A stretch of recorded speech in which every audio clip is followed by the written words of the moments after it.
I'll start with Dr. Self-Sullivan. So I got up there for your reading pleasure a complete report from the NGOs and Economic Development Committee. I'm not going to read the whole thing, which is normally done at the work session, but I did want to highlight a couple of things. I'm sure somebody else from town staff will talk about this, but to remind you that there is a town hall on Town Hill Expo this Saturday from 10 to 1, where you'll get an opportunity to bring the kids and the grandkids to touch a truck, and maybe some other equipment, talk to town staff and first responders, and a variety of NGOs in town. A reminder to please send your public service announcements to the radio station. The radio coverage is really growing like crazy here, and it's a good way to reach people that aren't on the internet or don't do social media. The foundation wanted me to remind you that tomorrow night is their July meetup. It's going to be at our museum. Right across the street here, and Joyce Reimer is going to speak about the town's historic designation. And they also asked me to put out a call for help for the Community Crisis Fund. They normally are able to give about $1,100 in $10 gift cards to the different food banks and food pantries in the area. And that fund is running low, so they're only able to give about $400 this month, and they ask that you please support this effort by making a donation on their website or purchasing a To Be Blessed cookbook from Hawthorne Mercantile. Other quick coming up dates for August.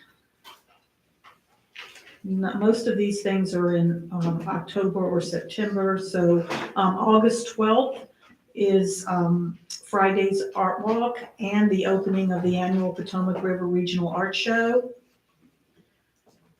And I think that's the highlights that are coming up before we have our next work session and we can do the details. But please pick up one of these. They're right up there on the front, and there's some in the front foyer too. Mr. Williams? Good evening, everybody. Just a few updates for Public Works. I had my first ride-along. Can't hear you. Oh, sorry. Is that better? Yeah. Just a few updates for Public Works. I had my first ride-along with them a couple weeks ago. I rode in the trash truck, and it was interesting to actually experience what some of the Public Works employees go through and some of the challenges they face, and just see how hard they actually work and what they do for our town.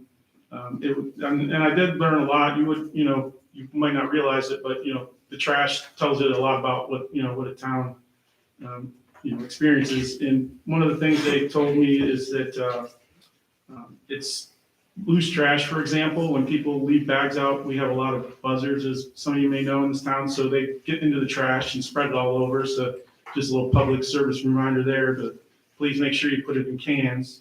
And I believe they say that it needs to be out at 7 o'clock. I think when I first met with Rob, when I started as Public Works liaison, I think I remember him saying the town gets a lot of calls for people saying that their trash was missed, but they're supposed to have it out at 7 o'clock, Rob? By 7 a.m. They told me they showed me how they do their pre-inspection of the truck, and safety is a big concern. Big trash trucks are dangerous. I believe they told me it was like 7 or 8 tons possibly a day of trash. And one thing, I haven't really had a chance to speak with Rob or anybody from Public Works, but one thing I noticed on the ride is that they have a little arm on the back of the truck. We don't have the big arm on the side that lifts the trash cans up, but there's a little handle on the back that actually lifts the trash up and dumps it into the truck. And so personally, I didn't realize that the Public Works would like people to have those big totes because it saves them work. So I thought maybe that might be something that the town could do to outreach to the citizens to, encourage them to buy. I know those big trash totes aren't cheap, but it's something that would help Public Works in their job and make it a little bit easier. Because it's 90 degrees out there, it's pretty rough, on them lifting all those heavy trash cans. The one thing I was gonna ask you, Rob, is, do you know the size of the tote that's the most convenient for public works, like how many gallons? I want to say 60 gallons, but it might be higher than that. Now, we have some standards at the Public Works, and we actually, if anybody chooses to call, we've arranged sales through and purchases through Lowe's, actually. At the time, we used to keep a stock. Unfortunately, we can't, budget-wise, we can't afford to keep a maintain a big stock. It's definitely, I guess it'd be something we could definitely reach out to the citizens and kind of do an outreach on that. It's more than 60 gallons. Okay, thanks. I think that was about it for the ride along. I look forward to doing some more. I'd like to see how we do our beaches and, we got like, I think 3 or 4 guys that do all of the trimming and the mowing for the town. So they definitely have their work cut out for them, especially in the summer months. I was going to mention, I talked to India yesterday and she gave me some updates. She said that we did about 25 missed utilities inspections last week. They're still doing COVID cleanings. I don't know if everybody realizes we're doing that still. I didn't. I think she said we had about 33 tons of refuse over the last week or so. The pier piling replacement, I think you're going to mention that, right, India? Update on that, so I'll leave that for her. And then we also installed some additional water lines up by Wilkerson's. That's all I got. Thank you. Mr. Allison? All right, so we'll start with Parks and Rec. So yesterday we had our movie night, which I don't know if you're going to mention that, Bobby, but there'll be, last night was movie night for Ferris Bueller's Day Off. Luckily got no rain for once. The other instance with Parks and Rec will be August 2nd will be the National Night Out at Torrey Smith Park. That'll be in conjunction with the police department. So if you are around that time period, please come out. There'll be the Parks and Rec Commission will be there as well. So please come out for that. Planning Commission, it was determined at the last Planning Commission on Monday that there will be no meeting for the month of July, which is the 28th. It'll be following month, which is August. And I just want to mention that there was a amazing turnout for the Planning Commission on Monday. Probably more people there Monday than there is here tonight. So that was very interesting. I think people kind of didn't understand exactly what the PUD or ordinance was discussed about. And I hope they got some information on that, and then we'll, of course, be discussing that again this evening. One thing I did want to mention that Dr. Sullivan did not mention was the ride run is next month of August, which is August 20th.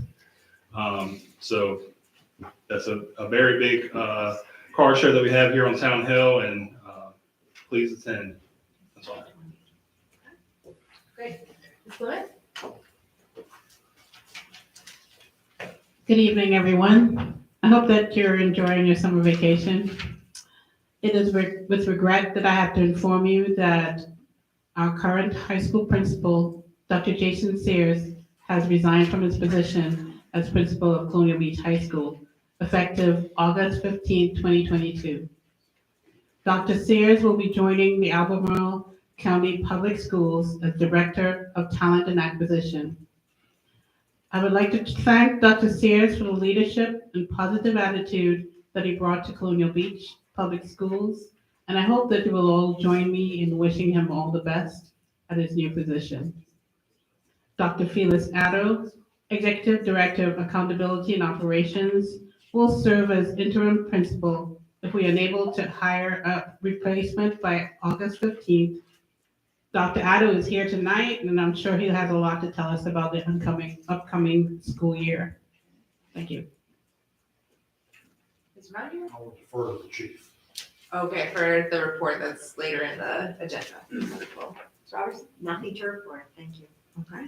I just think everybody had a very happy 4th of July, hopefully. Everybody had a good holiday, and I just want to give an update on the Hometown Hero banner program. There's a draft in front of council. Anyway, they think they're gonna look really good, and they're getting approved this Friday, and that's being sponsored by the Historical Society. And that's all I have right now. Keep moving forward. Town manager update?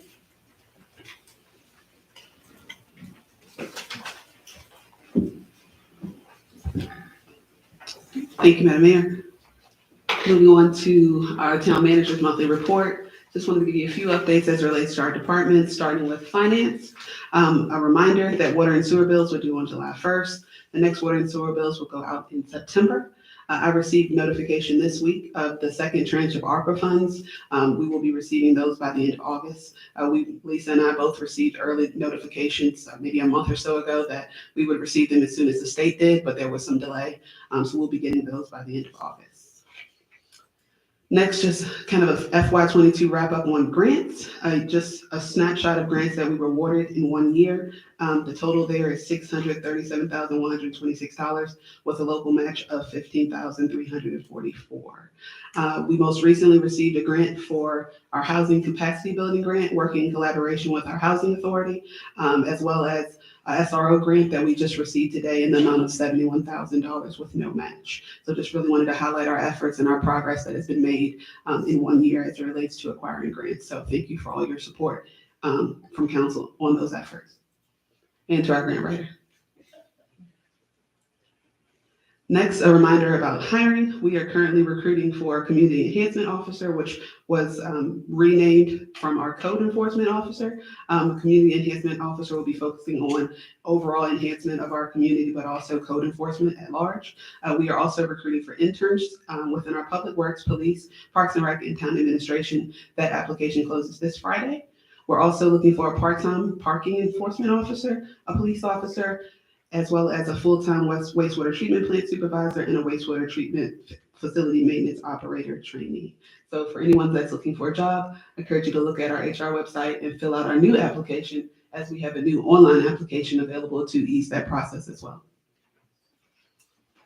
Next, under Parks, Rec, and Events, which has been highlighted, our town hall on Town Hill this weekend, the opportunity to come out, play, explore, and learn on July 23rd from 10 a.m. to 1 p.m. On August 2nd will be the National Night Out. The movie in the park will be on August 9th, and there will be a soccer clinic in the fall of 2022. So thank you to Mr. Duke for all of his efforts in making sure that we are a town where you can live, work, and play and have fun. Moving on to Intergovernmental Relations and Community Affairs. Within the past week, we had a meeting with the Army Corps of Engineers to take a look at one of our strategic action items, which is the North Beach Erosion and Shoreline Resiliency Project. We had a project manager as well as 2 engineers on site taking a look at that site, and we will be working with them in the coming months. We're hopeful that we'll be able to get this project underway.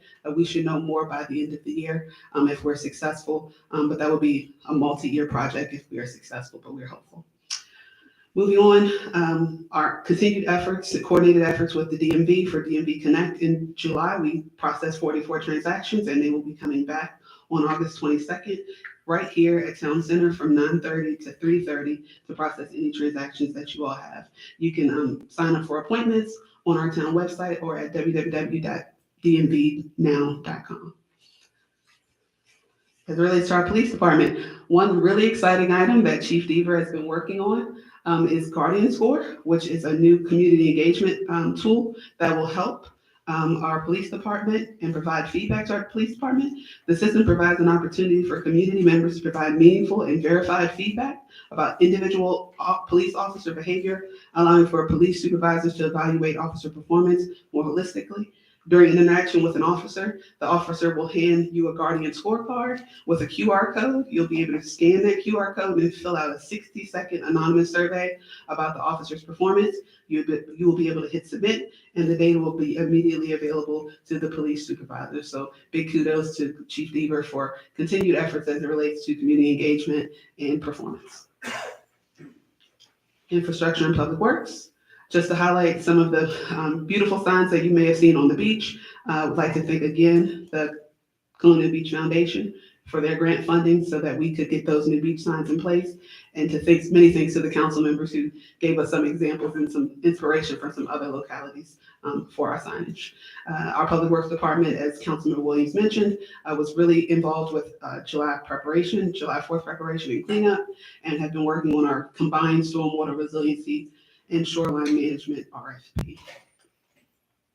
As it relates to the town pier, many of you may have seen a response on our Facebook page regarding the reopening of the pier. After being closed briefly when concerns about the pier's safety were expressed to the town, upon inspection by staff and outside engineer, the pier was deemed to be safe for public use. However, in an overabundance of caution, pilings that were already scheduled for repair were replaced proactively, and newly installed pilings were inspected, and the pier was reopened. Next one. To my next slide. Yes. At this point, I'll roll right into the strategic plan update. And scroll to the top. And close that box. Yeah. What you'll be able to see on our new website, our strategic action plan dashboard. At the request of council a few months ago, there was a desire for a scorecard to take a look at all the things that we've been working on as a staff and accomplishing. So what you'll see on our new website will be a link to this page where you can see all of the projects that we have been working on since the strategic plan was adopted as it relates to infrastructure projects, government performance projects, economic development projects, public safety. So everything that you see in green is completed. What you see in blue is ongoing. What you will see in red are some projects that are delayed, mostly due to funding or some other priorities that have been placed in front of them, but that will be available on the town's page for you all to take a look at. And that's all that I have for an update this afternoon. Cool, I can't wait to check that out on the website. All right, presentations, Mr. Trivett.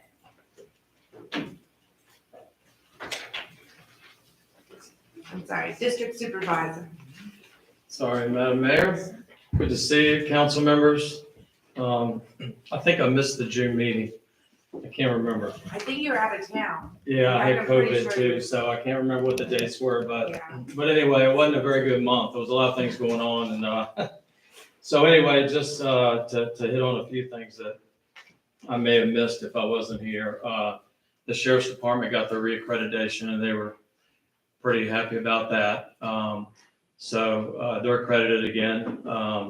Antoine Smith, who lives in town, he's a master deputy. He graduated from the crime prevention school as a crime prevention specialist, and he's more than willing to help any business or work with the chief or the police department in helping the town with crime prevention. He's also been doing a program where you can actually, I think it's on their website still, where if you want to get one of those reflective signs with your address on it for 911, there's no cost. They were donated by a local credit union, and I think that's still, you're still able to do that. So if you want to go in there and get one, they really make a big difference for emergency services. They'll just ask you what your address is or your number, and they'll send you the number, and you put it on your house or on your mailbox. I did go to triathlon this weekend. It was exciting. I'll brag a little bit about my nephew. He was 12th overall out of 587, representing Colonial Beach, and he was second in his age group. And he's been invited to participate in the Ironman in Utah, which he'll be doing in October. So I hope to be able to make it out there to see him do that. But he's doing a really good job of running those triathlons, and I'm very proud of him. The YMCA sponsors that event every year. It's a first-class act. Unfortunately, Barney couldn't be here this year, the CEO of the YMCA, because of some health issues that we're all being exposed to. So anyway, but he did, he called and it was unfortunate that he had to miss that. And I'll tell you that one of the things that I've heard the most from the community, or a couple of things that I've heard that I do want to bring to your attention, and I know you already know about them, but I've just told different people that have asked me about it that I don't have any control over it, other than just making you aware of it, that I know that you probably already know. One of them is about the bathrooms on weekends and major holidays. if there's any way we could get porta potties or something down there. The lines at the bathrooms on the beach are pretty extensive. I'm sure you've seen them. I've seen them myself, and you know, some people are making comments about the residential parking and people parking all up and down the street where they're not supposed to be parking, and I know the chief's addressing that. So I just wanted to bring those things to your attention. Down at the county, we've been approving more solar farms. That seems to be a big thing, and so that's continuing to be a trend. The last meeting, it was brought up from the treasurer about the delinquent tax list. That'll be posted at the library, as well as on our website. And they collected 98% of the taxes, personal property and property taxes, which was really good. So they got about $985,000 that's still outstanding. So they've done a good job at that. And anybody that drives across Chandler Mill Pond, that's really been a sticking point for a long time for the county. And they're working on it. The state's involved in it. Who knows? They've made so many promises, and they're trying to assure that it won't flood the road anymore like it did back in 2020. But that is being looked at. And I also want to touch on the Columbia Beach Volunteer Rescue Squad, just to say that you know, they've made some commitments. The town is behind them 100%. But I would ask that the town council consider appointing somebody to monitor their duties and what they're doing to ensure that they're living up to what they said they would do. I can assure you that I will know nothing about it if they're not until I get to a meeting and find out about it at the meeting. So I just want to see if there's any way we can put something in place to where somebody meets with them on a weekly basis, or as they've got I think they said 85 hours that they would run a month. But I just think it's a good idea to stay on top of that, just to ensure that that's being done, so that you'll know about it before. I'm not insinuating anything's wrong, but I just think it's a good idea to monitor that, to ensure that they have the volunteers to be able to fulfill that obligation. Other than that, I would like to say I saw on the agenda tonight that Rob Murphy and Bertha Payton are both going to be recognized tonight. And I tell you, for as many years as I've known Rob, ever since he's been in the job he's been in, he's just been outstanding and always been responsive. I can't thank him enough for all the things that he's done to help me when I was on the school board, as well as since I've been on the county, whether it was water and sewer issues or property issues where people called about zoning or needing water, whatever it might be that I've dealt with. I've always been able to call him, a lot of times after hours, and he always answers, other than the last time I called him. And I let him know about that, because that's the first time I think in 20 years he's done that. But he assured me how to use the luge leave, and he was going to use it, and he wasn't going to answer his phone. So he didn't answer his phone. And but I have to commend him for just being a good public servant for this town and what he's done through the years. He's going to be hard to replace, because he knows where these lines are. He knows what's going on in town and where things are. And I just really appreciate you, Rob, and what you've done for the last many years. And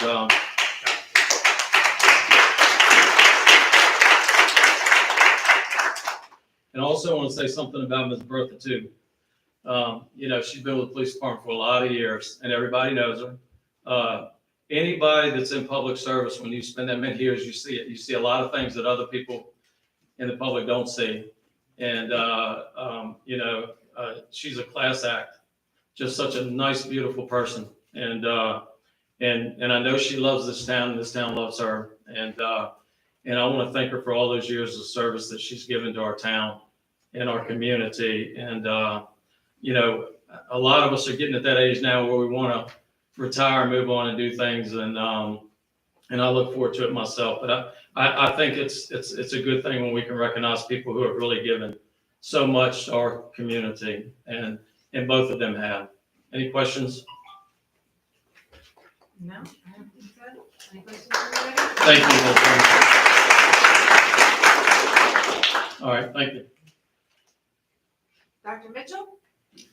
Dr. Mitchell isn't here. It's Dr. Otto. Sorry. I thought they were together, but I can't see back there, so I just knew it was people. Yes. Well, I do look like Dr. Mitchell a little bit. Oh, not We're that much. not the gray. A little, yeah. Well, good evening, Madam Mayor, Town Council members, and everyone who's here tonight. It's my pleasure to stand in place of Dr. Mitchell as he's at a conference tonight. And I want to present to you, first of all, to get started, I want to introduce our newest member of the School Board Administration Office. That is Dr. Kimbrell Barbosa Lewis as the Executive Director of Instruction and Professional Development. She's here with us. And Dr. Lewis brings a wealth of experience as a building level school administrator for over 15 years, as an elementary principal, and also a former president of the National Association of Elementary School Principals. And that is huge over the entire nation. So we are happily glad she became a director, and we look forward to working with her to take our division to the next level. Please help me to welcome Dr. Lewis. Please stand up. I want to see you. So stand. Sorry.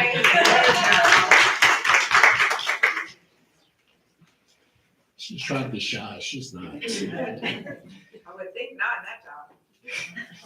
Also, the school board, this past 2 meetings, was able to recognize and celebrate the retirement of Mr. Ronnie Payton.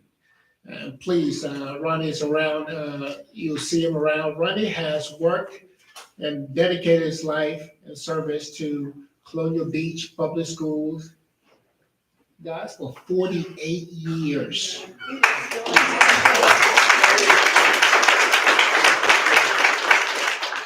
That is hard for me to even contemplate, because I'm 50 and 48 years of working in the school system. That's incredible. And we wish him the best as he retires to spend time with his family.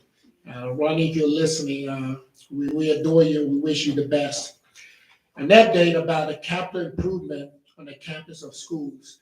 As most of you probably know by now, Payton, as of today, has completed for a parking lot, and it looks fantastic. It looks wonderful. So if you get a chance to see it, please see that. That includes an access road that has been paved behind the schools, especially the elementary school, that we will eventually use as a parents pick up and drop off to alleviate the traffic that you see on First Street in the morning. We're hoping it'll do that. We had a survey done by independent company, Mead and Hunt, to see how we can maximize our parking spaces in addition to traffic flow, to make sure that we can accommodate our community as they come on our campus. And up to this last week, they submitted 3 options for the school board, and the school board approved option number 3, which increases the parking space to approximately 80 from what we had before. So we will have 80 additional parking spaces for school and for after-school activities, which is great news. And then we have also worked on a new traffic pattern for parents to drop off and pick up, which will alleviate the traffic and also safer for our students that are walking home. Right now, they're walking with the vehicles, and it's unsafe for that. And in addition to that, I will mention that we put in a new concrete sidewalk that goes from the corner of the high school along the fence of the baseball field, so our kids will be able to walk home and walk to school safely without walking within the cars and the buses going back and forth. So as you know, we are working diligently to get started. In about 2 weeks, school will start on August the 8th. And as of today, I'm glad to mention and happy to mention that the new basketball court was completed, was paved with asphalt. All we're waiting for now is the poles, the backboards, and the rim. And our children will be able to go out there and enjoy that new basketball court. We're excited about it. In addition to that, the gym floors has been sanded, and it will be I guess, sealed eventually, and we'll be ready for basketball season as soon as we get the bleachers in time to do that. And that is on the way also. Now, the plan, I will go back for a second, within the next week, the plan is to communicate with the community, parents, with a diagram and information about the new traffic pattern that will develop. So we will have an easy flow of traffic in the morning when school starts on August the 8th. We will ask for patience for the first few days as we're all learning this new traffic pattern. So we ask for patience and make sure our kids are safe first and foremost as we drop off and we pick up and the bus is going in and out. So parents, please be patient with us in that transition to the new traffic pattern. The softball field lights are still scheduled to be installed. I think we're still on track. We have a little bit of time until softball season comes around. So I just want to mention that for a second. Now, the last Wednesday, July the 13th, is the following items were approved by the school board. Designees, myself, Felix Addo, Dr. Kimbrell Lewis were designated as designees in the absence of the superintendent, as required by the Virginia Department of Education, where names were submitted and signed, sealed, and delivered. In the absence of the superintendent, we will function and operate in this capacity. Also, members of the school board started to create committees to serve on it. For example, a committee to review the code of conduct each year, to revise it, to make sure it's up to date. A committee to look at the school calendar and have input from the community, from parents, so forth, and the school calendar, how they go. And then also, we had some other committees, especially to be on a BAM. So we have members of the school board will be serving on those committees. Also, the high school fees that the board approves each year was approved, but no changes to the high school fees for the 2022-2023 school year. And now for the staffing update, we still do have some positions that we're trying to fill. Just as the town manager had that we're hiring up there on this screen, we are still hiring for teachers. There are some positions that are very difficult to fill, and we are not the only school district that is challenged with this. It's nationwide. Science, math, and special education, I'll name three off the top of my head. We have a math position that we're trying to fill, a history position. We also have a middle school counseling position we're trying to fill. As far as paraprofessionals and then it's an art position too. Those usually will be able to fill as we move along. So if any of you guys are looking for a second career, we definitely could use you. Just check in with us. There's a career path where we can get you teaching certification. If you are interested, please help out. If you have a passion to work with young folks, that'll be something you probably need to look into. This is my advertisement, as you can see. As was mentioned before, so I would not belabor that information that we did lose our high school principal, and we wish him well. He's moving closer to home, and we understand his reasons for doing what he needs to do, as we all do, to get closer to family. But we have posted the position today. And hopefully within the next couple of weeks, we'll be able to interview some applicants, select the best quality individual, and that will be best for our kids, and make sure our school moves on in a positive direction. And that is all my announcement. I'm open to answer any questions you may have. That was very thorough. Thank you. Yes, Mr. Murphy. It's probably too hot to ask this question, but are we going to have a football season this year? Absolutely, yes, we're gonna have one. I just spoke to Coach Payton last week. He's getting ready for the football season. We will have I demand that we win all our games. Yeah. Yeah, I second that. Well, Any thank other you. questions? Nope. Thank you very much. Thank you. Okay, next is Chief Deaver, Police Department quarterly report. Good evening, Madam Mayor, members of council. For you is the quarterly report. There's some slight modifications to the data that's in this quarterly report from prior reports as we modify our processes within the department and be able to capture better analytics to provide. The first slide is the mission statement, which hasn't changed. The second slide is our core values and a little bit about what we do, which has not changed since the last quarterly report.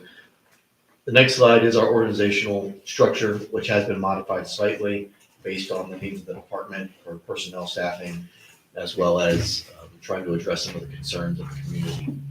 And that will change again next quarter based on the increase in staff levels in the new fiscal year. That's not depicted in this organizational chart. The next couple slides are the analytical data for April through June of this year. There was 1,702 calls for service. Of that, 24 of them were accidents, 34 were arrests, and there were 112 crime reports. The crime reports are depicted in this graph here. The highest number of reports is 41, and for informational reports, those are things that we respond to that merit a report to be taken, but are not identified as a crime by the FBI or the state police. So that is the largest portion of what we take. However, there are significant others. DUI arrest is the second highest. Trespassing is the second highest, and DUIs are the third highest. With vandalism being number 4, and everything else is in this single digits from there. The next slide breaks down the arrest a little bit more, and as you can see there, DUI arrest are the double digits, with simple assaults and other offenses listed well below that. This slide is going into more of the analytics of what we've been trying to capture in the department. This is showing our calls for service based on the hour of the day, and as you can see, after 7 p.m., our calls for service drastically increase. 7 a.m. PM. The far end is PM. Oh, It's on a 24-hour clock. so So our highest it number. just looks like the most drastic increases between 7 a.m. and 10 a.m. and then it continues to go up. Yeah, Well, you can see where you hit 9 p.m. to 10 p.m. We're at an average of 100 right. plus calls for service in that time frame. The next graph breaks those analytics down and shows the day of the weeks, and you can see Saturday is our busiest day of the week. We knew, I mean, these are sort of obvious. Yes. Well, they are, but this is what the analytics are showing that we're able to capture through dispatch as well as our police report. Who's doing crime on Mondays? We get a lot of reports on Mondays for things that occurred over the weekend. So not necessarily the crimes occur on Monday, but people are coming back to town from being gone for the weekend and noticing. And then noticing things like that. This depicts our traffic enforcement activities. We had, you can see that we provide far fewer citations than we do traffic stops, almost 60% less. And this is parking ticket data. Over the 3 months, we issued 89 parking tickets, with the bulk of that being over 60 in the month of June. And our warnings are fairly consistent there across the board, between 10 and 20 for all 3 months. This data is from the volunteer fire company, and it depicts their calls for service and their personnel hours and the different types of calls for service they have responded to.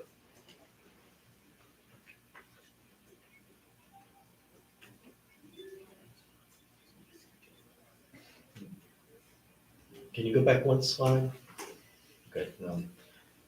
There's a different slide that may not be in this presentation. I have it here in front of me, and it is relating to what Supervisor Tribbett was speaking about for the volunteer rescue squad, and it breaks down their hours per month of what they're responding to, how many transports they're Is providing. that it? There was something with the No, it's not in that slide.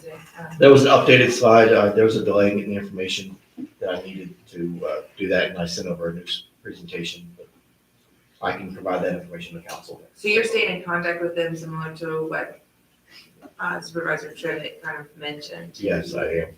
I'm speaking. Reach out to them as well. I speak to the president and the chief, because they're two different positions. But I speak to both of them monthly, if not more often than that.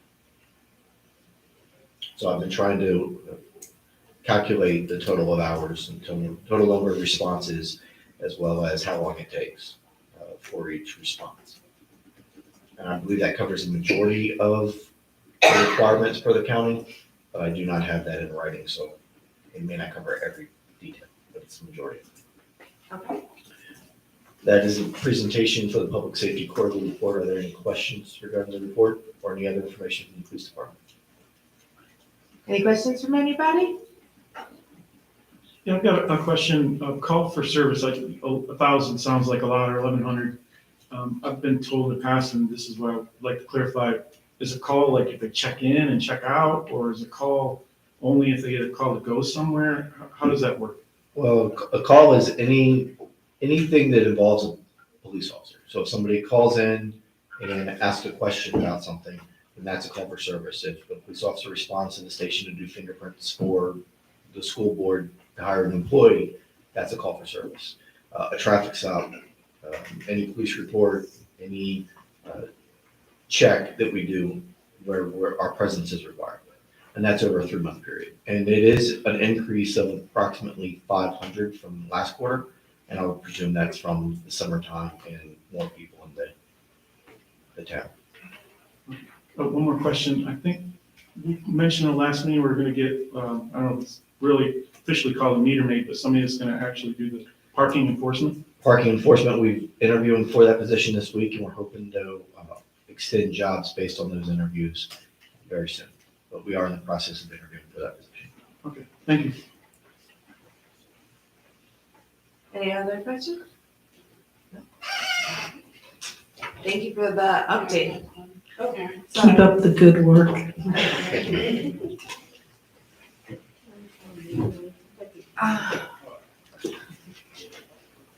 This is the part of the meeting I've been dreading just slightly. Because it's a recognition of service to two very long-standing public servants and a part of our staff that have gotten us through things that you can't even imagine. I don't see Bertha here. Am I missing her? You're so short. I thought I saw him and I did I miss? Okay. All right. Thank you. I could see you. Which is right. You have that right ankle. That's right. I can't see anybody back there. So I guess I'll start with the beloved, the one and only, the Miss Bertha Payton. Working for our police department is no small task, as I think our officers know, but as probably many citizens also have some awareness of.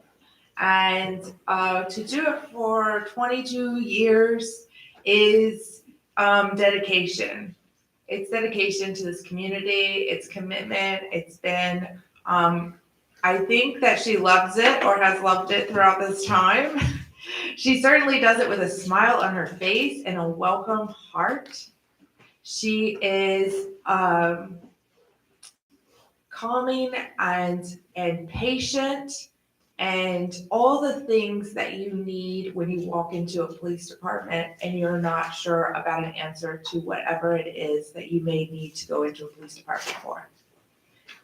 She has those characters and qualities that are perfect for that job and appreciated, I think, by citizens in this town, certainly appreciated by me. She has been a mama hen in many ways to our officers, I believe. She is also at all of the gatherings of town hall, any Christmas function, birthday function, anything like that, also in those ways too. And that camaraderie is important because ultimately we're a team. This town operates as a team, and all the people in it and even the citizens we're all a part of that team, and she sees that, recognizes that, and cultivates it. And within the police department, and has for years. As things have changed, as people have changed, she has stayed that consistent, steady hand. And that is the way I see you, Bertha, and I appreciate you and have for many years.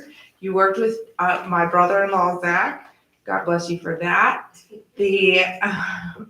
But it's from the inside or the outside, from the citizen side, from the sitting here side, you have just succeeded. And I hope you know that in your life and that we have all benefited by your success. So thank you very much. And we have a gift for you, obviously. So come on.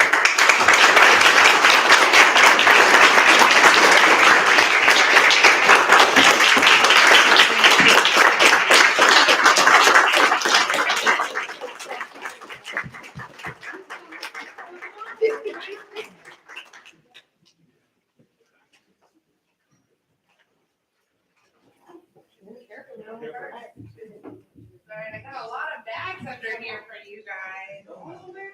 Let's go. You wanna come stand back here? Yeah, okay. I was gonna say, should we go around to the front? You wanna go around to the front right here? No, you're good. No problem. Yes, ma'am. Yes, ma'am. Alright. Thank you. Take a picture of this.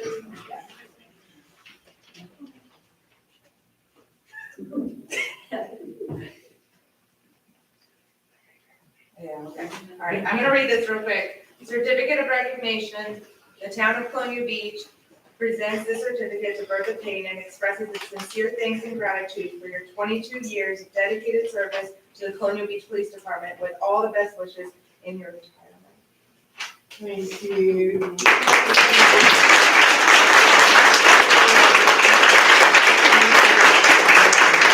Yes, I know. Hi, Ross. Nice to see you. Thank you very much. Thank you. Thanks, everyone. 22 years. It's been great. Don't call me.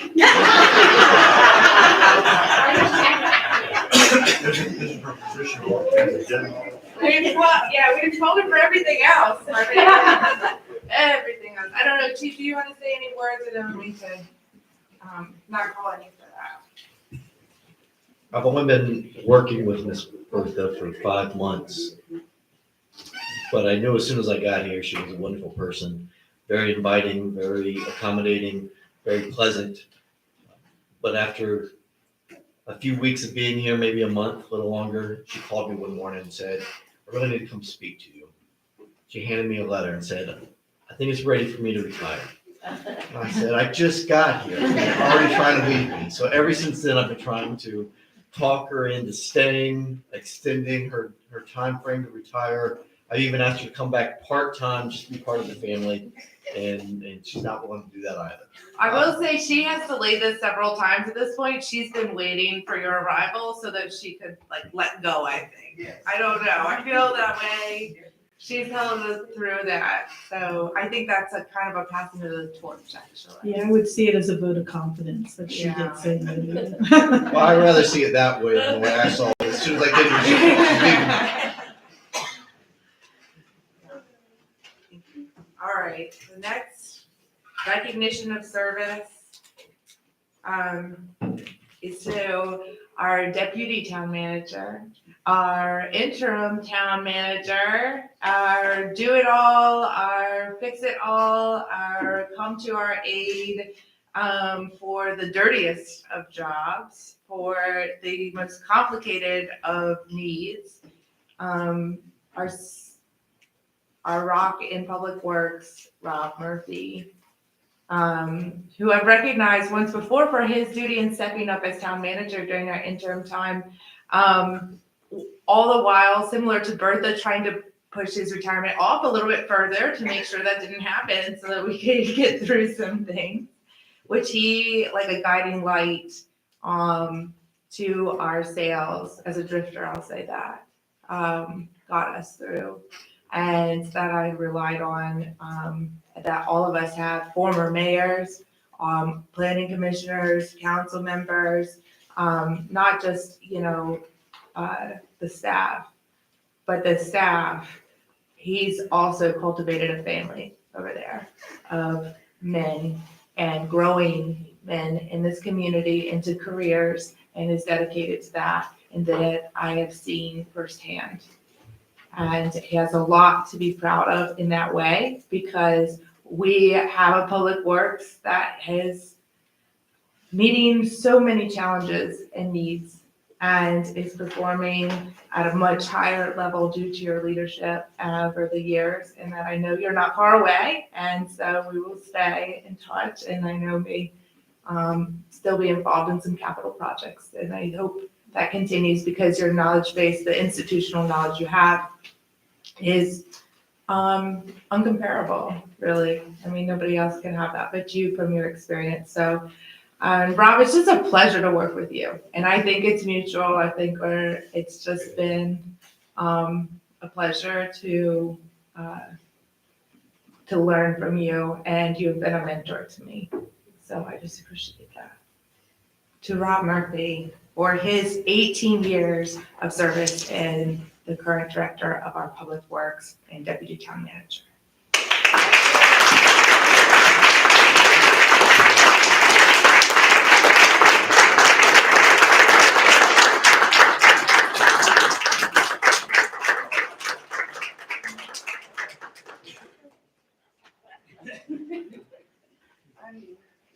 All right.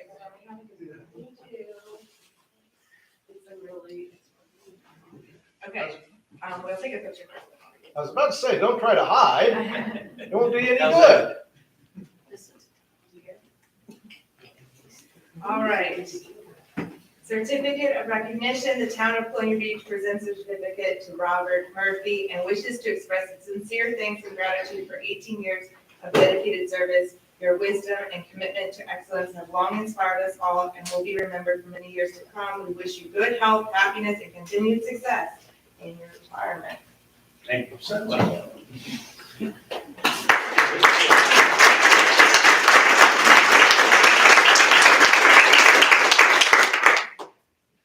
I would like to say that I've enjoyed all these years of working for all of you.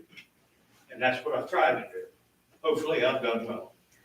I believe I've done fairly well in trying to provide the citizens of Plymouth Beach quality service. And I know we can't always get everything done that everyone wants, but we try to look at the whole of Plymouth Beach and providing for the citizens.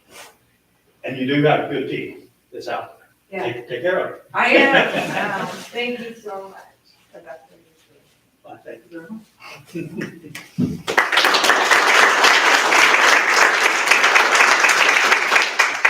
India, if you want to add anything? Like Chief Deaver. Well, I first- both of these a little bit longer than. Yeah, first I'd like to thank Bertha, even though she's not one of my direct reports. Anytime there was a town function, I knew who would bless the food. So I thank you for all of your wonderful prayers and your smiles as well. Anytime we needed you for anything on the town hall side, you were always very welcoming, and I appreciate you for that. And Rob, I thank you as well for your dedication to the team, both on the public works side, even though we're kind of separated in space and proximity, you always came over to town hall anytime we needed you. Any questions that we've ever had based on that institutional knowledge, you've always been very forthcoming and welcoming. And as your role as deputy town manager and supporting me over the last 15 months. Definitely appreciate that. And your forward thinking and vision on behalf of the town. Even a town with few resources, I think you've been able to be innovative and creative in ways that many small towns have not. And I know that from working in various places around the state. So thank you for your leadership and your vision and for the crew that you've managed to maintain and grow over there despite some of the challenges. So thank you. Thank you. Happy retirement. Mayor, can I take 1 second and recognize one more person? We did not have this news when we put out this agenda, but I'd also like to thank Mr. Nathan Solia, who is our management fellow, who has completed his management fellowship in 10 or 12 months, I think. You haven't even been here quite a year. But with the fellowship program, the goal is to acknowledge and really instill some of those values in local government and expose young MPA students to projects that can help them in their career. And he, like Dr. Sears mentioned earlier, like Dr. Edo mentioned about Mr. Sears earlier, is going home to Spokane, Washington, and has recently accepted a position as a capital projects strategic manager. So thank you for all of your work in the budget process and helping us with our CIP, our budget, and creating our website. We'll miss you.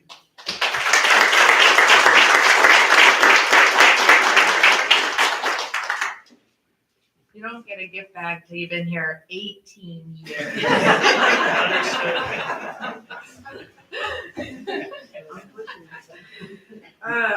I can't stop thinking about Ronnie though. I'm sorry. But Ronnie at the school, I mean, 48 years. My goodness.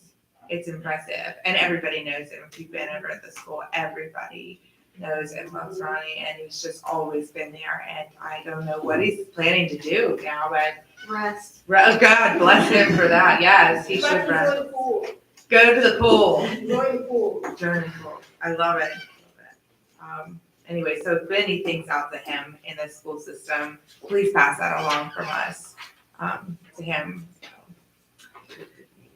All right, moving forward. Citizen input, I don't have the sign up sheet. You have it. Okay. First up is Robert Christensen. Yes. Mr. Christensen.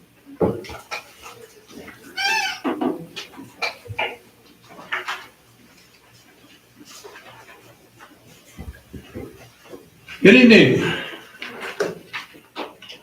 My name is Robert Christensen, and I live at 18 Washington Avenue. I wish to make it clear that I speak only for myself and not as a member of the Planning Commission or any other organization I am affiliated with. I'm here tonight to explain my objection to the establishment of a DORA in the Colonial Beach downtown area. If you're not aware, Town Council has approved applying to the ABC for a designated outdoor refreshment area, a DORA. This would allow persons who purchase alcoholic drinks at establishments with permanent ABC licenses during scheduled DORA events to carry beverages on sidewalks and streets within the designated area. Drinks must be in a cup marked with the seller's logo. My primary objections are twofold and do not directly involve the consumption of alcohol. First, I applaud the town for looking into ways to support local business and attract new business to the town. However, I believe there are far better and more effective ways for the town to accomplish this. Ways that will benefit more types of business, not just a few retailers. I have listed 5 suggestions on the sheet that I've just handed out to the clerk, and I assume that all of you on the council have those copies. Those 5 are beautification incentive, parking lot improvements, incentive for tourism-based businesses, sidewalk completion and improvements within the downtown area, and a proactive campaign to invite Dahlgren employees to work at home or use work center facilities in Colonial Beach. And I have here copies of these suggestions in much more detail for all of anyone here who has, I've got 10 copies anyway, for anyone here that would like to pick them up. The second one is that I feel the homeowners and citizens of the town were not adequately notified of the nature and requirements of Adora. We are a small town, and it should be made clear to all citizens that police and public works resources are required. Statements that are made that all legal requirements were met is not transparency and is not due diligence. In addition, I have concerns about public safety. Due to time constraints, I cannot present them all in 3 minutes. However, a 4-minute version was handed to the clerk, and I have copies here for citizens who would like to read about safety concerns. So I respectfully request that the town council direct the town manager to withdraw the town's current application for Adora. If I feel that at a future date, the property owners and citizens of this town are fully aware of the implications of Adora and feel that it is a good way for the town to be spending taxpayer money, then I will withdraw my objection. Thank you. Thank you. And I thank you for providing that in writing so that we can have a whole one too. I appreciate that. Next up is Rick Wood. Mr. Wood? Hi, Rick Wood, 208 Azalea Road. I'm sure you're all looking forward to a very low-key discussion tonight. But what I wanted to do is compliment, first of all, the Planning Commission for slowing things down and allowing for an open hearing. I think I learned a lot. I had some misconceptions about the PUD that I think were answered. I'd also like to thank the mayor for giving us her justifications of why she thinks the PUD is a good idea. I hope we continue in the same spirit of being transparent. Obviously, it's of concern to all of us here. You can take a look at the attendance in the past couple of meetings, and that's good. That's how the town makes wise decisions. And me personally, I'm looking forward to seeing our town grow and see some exciting things that will happen. But I understand people who might disagree with that, but at least we're all getting a chance to hear the reasons. And I thank all of you for allowing us to do that.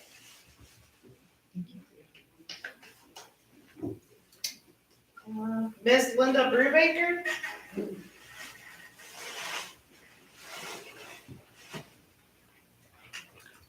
Good evening, Town Council. My name's Linda Brubaker. I reside at 17 Lincoln Avenue here in the Beach. I'm greatly concerned about the urgency of approving the new revised PUD. We've been told that the new PUD document is in no way attached to the Lenore property. I have a problem with that. Having been on council, I'm well aware of the deals that are cut through the back door. I watched and listened to the mayor speak before our Monday night planning commission meeting. In that video, she stated that there are numerous parcels in our town that have been designated as PUDs. I'm not sure where they are. I'm only aware of the one by Wilkerson's and the one near the Monroe Point townhouses. I could be wrong. Lennar's owned that property right around 20 years. They've just contacted our council or a council member. I find that hard to believe. Can you look this audience in the eye and tell them that there have been no discussions with Lennar regarding this parcel? What about discussions regarding a YMCA? Our infrastructure cannot handle the traffic. Our sidewalks, our sewers, our fire and our rescue, not to mention our police, are overburdened. Don't take my word for it. Ask Chief Devers how many days he's gone without a day off. There are those of us in this town that like the small town feel. Again, I ask you, what is the urgency? Thank you.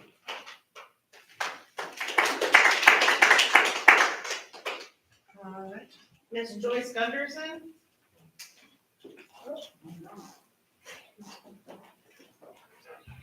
Good evening, Town Council. My name is Joyce Gunderson, and I live at 919 Bryant Avenue for a little while. Everyone knows I'm moving into the pink house at 9112, so you can't get rid of me. Everybody making that public announcement. First off, I think Bertha's gone, but gosh, when I would run in there like crazy, Bertha was a calming agent, and she's been my calming agent for 20 years, and I want to thank her. And Rob, I want to tell you that one of my runners, I had a bad, ugly thing with sewer, and I'm telling you, you have trained him well, and I feel comfortable, all of us, that those guys, and I think women or whatever, will be able to take it from here. And that's a good thing, Rob. I want to thank you because I've been a crazy person with you too. So there you go. The school board, the school, I want to thank that whole thing to them about a new traffic pattern is just, that's good news because I can't stand that. All right, Monday morning I get up and I get phone calls before I hardly get my coffee and say, have you seen Robin? And I'm like, no, but I'll get on there. And I know that you stressed 7 times that we had to be prepared. And I was like, what do we got to be prepared for? So I come to this meeting on Monday night to find out what we got to be prepared for. This is my whole concern. And I think Linda said it. We have just got to know. I feel like that we came to Planning Commission and the Planning Commission members didn't even know what it was going on. So I think we as concerned citizens didn't know what was going on. And the next thing I have to know, did Berkeley Group, did they come to y'all? Who authorized them? What are they the authorities of what? That's my question. Did they speak to the town manager first? Then we got them to come into I just want to know who the Berkeley Group is. Who recommended? How much were they? Did we, just who is the Berkeley Group? And then bottom line, is there something you're not telling us? Is someone ready to start building? And 20 years later, I have lived through the Lennar, that whole property. I lived through it with Ed Gunderson. We have watched Ben Bell take it over. We've watched Lenore take it. So I've lived through that property. So it's now all of a sudden did they just, happen. And I want to say also about the workforce housing, which includes into this. The Lenore Homes is not going to come out and build any workforce housing. I mean, we know at $96 a square foot in housing, they can't build and they won't build. So that's not where workforce housing is going to be out there. Thank you. Thank you. Mr. Will Knuckles.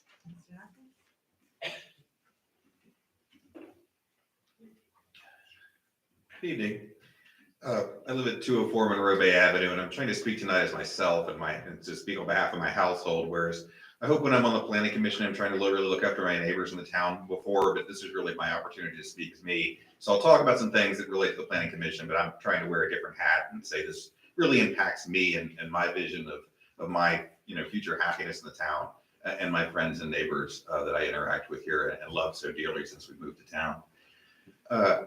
You'll be receiving, the draft version of what we forwarded. By the way, it comes with a memo that's sort of a transmittal memo. I wish the public had seen that at the handout sheet out there so that the public got to see that. I think that the wisdom of some of our neighbors that came, which is encapsulated in some of those bullets in a very brief way that probably should be expanded a bit, but that's super important stuff. And so I hope that you understand what is really conveyed in that, and I hope that the folks that are attending can understand that too. My bigger picture concern is not just about the PUD piece, because I think we worked on a piece of what would be a PUD concept. We've been, now there's later talking about how workforce housing, there's resiliency. It seems like there's a whole bunch of moving pieces. I am concerned that there doesn't see a holistic approach. And I know that the attitude has been, well, just fix something because our old stuff is so bad and we'll get back to it. But I don't see the strategic plan that automatically has that revisiting time in there in a timely manner that really is in relation to when change could happen. So I'm worried that if we don't do great work and we only do okay work, that we won't get back to it because, that's sort of been the history, right? I mean, that's typical for government, that you need a crisis to sort of be the forcing agent to go back and look at stuff again. So I would implore you to try to do great work, not just okay work or even sufficient work. And along those lines, I know we're resource constrained, but we're at this transitional moment to where we may be transforming things. And some folks can say that's a good or bad or transformation, but it does have a vibe to it that some substantial change could be happening, not just to Colonial Beach, but really this portion of the state, that we may look at needing some additional expertise kind of at a surge level, even though we can't carry that capacity in the long run. But I worry that we will get technically outclassed severely, as often happens in smaller communities, when large national groups are able to bring in significant expertise, and it's just hard to keep up. One of the beautiful things about this town is we run on volunteers, and we have so many great, well-meaning people, but this sort of a balancing act doesn't really work out well without some additional professional expertise. I'm not talking about folks that show up for a month or two. I'm talking about a longer term commitment. And I realize we're already in the middle of a budget year. We're already sort of had our plans. But when significant events pop up, think about that and think about the ability to be adaptive during the year. Thank you. Thanks. I appreciate it.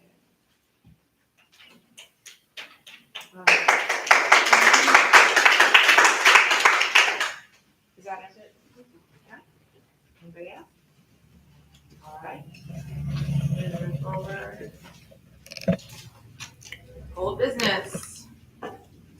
Really want to appreciate everybody who's spoken at citizen input and for the planning commission's efforts and the amount of people that came out to the town hall. I probably my video added a lot of attention to the town hall, which was part of the point, is that is a good place to come and that the planning commission has been working and has public comment and has public meetings and nobody was attending them. And then there was this, well, we need to let the public know more.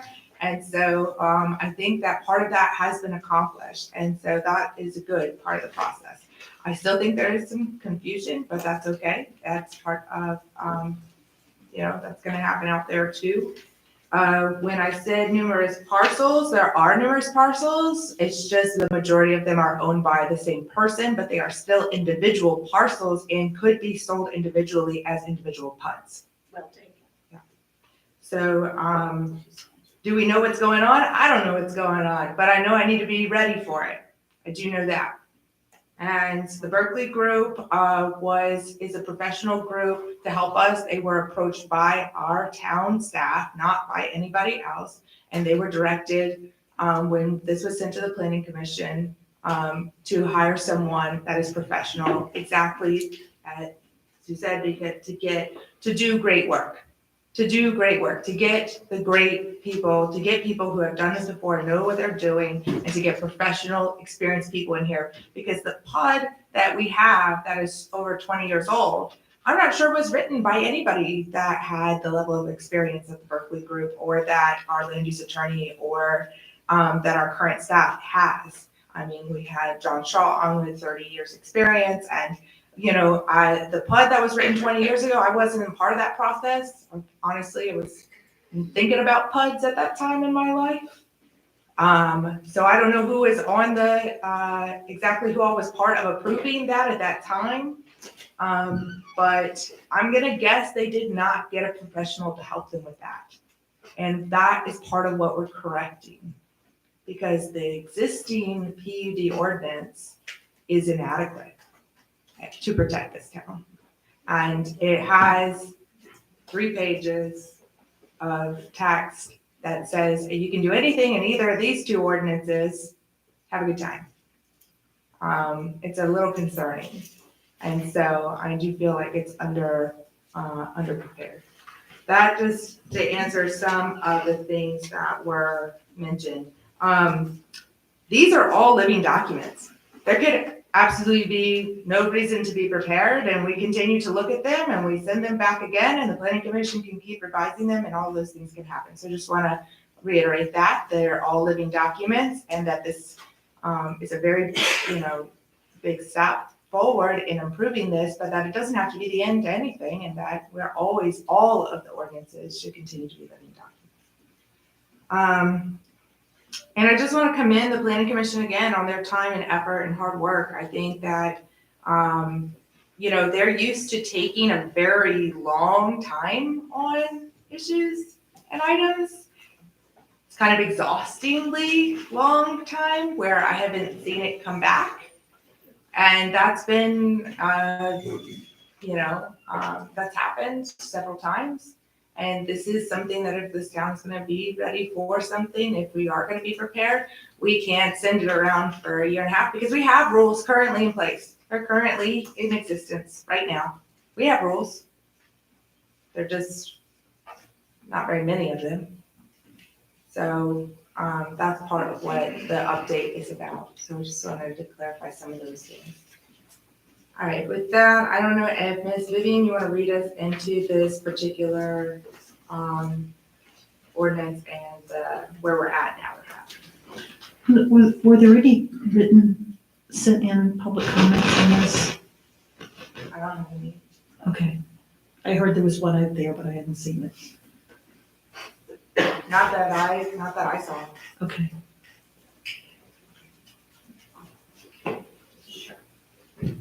So you were provided with an amended, let me back up. This process began with, discussions, which is the way everything begins, but it was discussed at first by Planning Commission at their April meeting. The Berkeley group was engaged. The Berkeley group, just to further expand upon that, is a planning. In fact, they've developed into much more, but I actually had the good fortune of meeting the gentleman who started the Berkeley group. And they were both planners. So it was started by planners to provide planning consulting services. Again, they can't hear you in the back of that mic. It's kind of muffly. Is it like that? Sorry. Is this one better? Yeah. All right. Okay, so I was just saying that after following discussions and the acknowledgement that the current PUD ordinance, PUDR ordinance in the town code, the acknowledgement that was out of date with many other ordinances, to be quite honest. The Berkeley group was engaged. The Berkeley group, I was saying, is a consulting firm that it was begun by planners to provide consulting services to towns and localities around the Commonwealth of Virginia who have small planning departments, sometimes a non-existent planning department if someone retires or leaves for any other reason. So they staff this planning department. So the point being, they were begun in their initial stages to provide planning services. They have expanded into other areas to provide consulting for local governments in Virginia, but they were first and foremost planning consultants. So that is their strength and continues to be from my observation. So they were engaged. They met first with the Planning Commission at the end of April at the Planning Commission's regular meeting and discussed conceptually the drafting of a revised PUD ordinance for the town of Colonial Beach. They came back in May with a draft planning PUD ordinance and went through it basically line by line, word by word with the Planning Commission in May. Many revisions were made. A revised ordinance was then provided to Planning Commission and Town Council, and a joint public hearing was held on June 30th where additional public comment was received and further consideration, at which point Planning Commission, as the mayor pointed out, requested additional time to look at the PUD even further. So that effort was again scheduled for July 18th, this past Monday.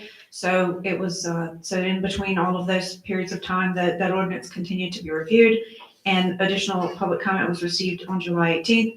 And the version you have before you, Town Council, tonight contains additional edits that were made in response to and together with the additional public comment that was received by Planning Commission on Monday night. That this version is recommended to you by Planning Commission, and it has been provided with you together with some other suggestions for further consideration, but all edits recommended by Planning Commission on Monday night, July 18th, are in the version that you have in front of you this evening.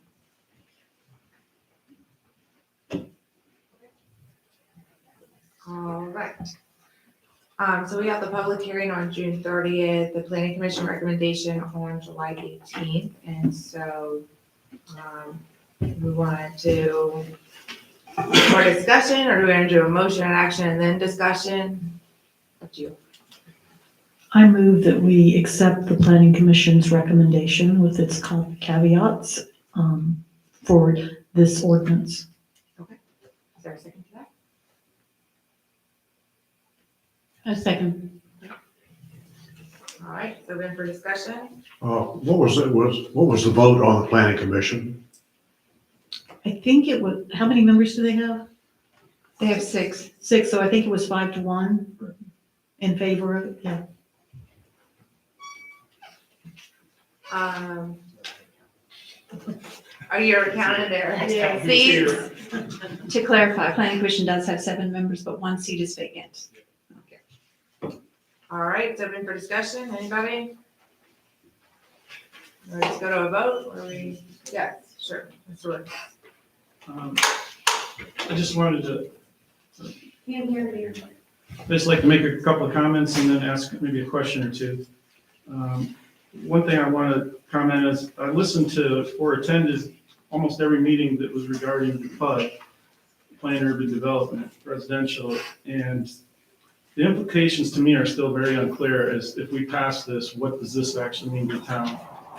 There was a couple hour meeting just less than 48 hours ago. At the last planning commission meeting, there was, there was 2 hours or more than 2 hours that we talked about this. And then there seemed to be a lot of confusion about what direction we're actually going in. So that concerns me. If there's no developer ready to make a proposal for this land, why are we now, after 20 years, rushing through a PUD in 78 days? I just have concerns with that. I would like to see an independent review to tell us the potential impacts of this PUD. As far as I know, Berkeley has not actually looked at this since 48 hours ago and provided any additional recommendations. So I'm concerned about that. I would like to ask Vivian a question.